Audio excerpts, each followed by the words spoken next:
In Europe, authorities are reimposing restrictions as the number of new confirmed infections starts to creep up. Spain, France and Belgium have all strengthened local health rules and in some cases imposed localised lockdowns amid fears of a second wave of the virus. The UK has announced new quarantine rules for travellers returning from Belgium and Andorra because of rising number of cases in those countries. Andrew Lebens tells us more. The number of coronavirus cases in Spain is on the rise again.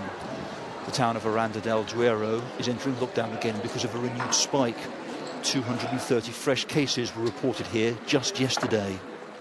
Most of the outbreaks are associated with domestic settings, family meetings and gatherings of friends. People will be banned from entering or leaving the municipality. The effect on the local economy is obvious. Catalonia remains Spain's worst affected area, with 5,000 cases in the last week. In our case, this is an inconvenience because we are in August, a month when people from other places usually come here. And in this situation, sales of the months are falling. Belgium too is feeling the pressure.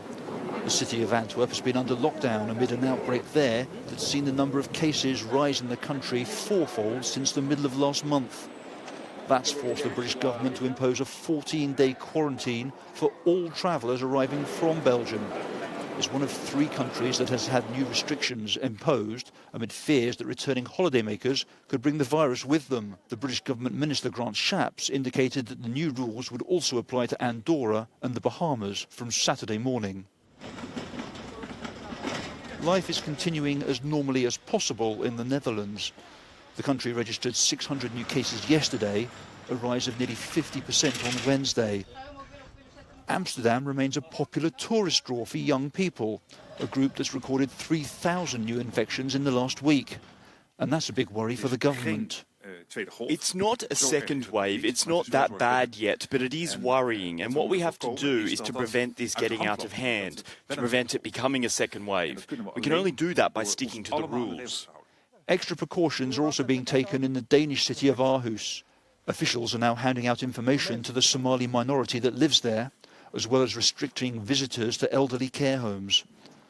Aarhus is considered to be a particular risk following the so-called super spreader event last weekend, after football fans celebrated the local club's bronze medal in the Danish Superliga.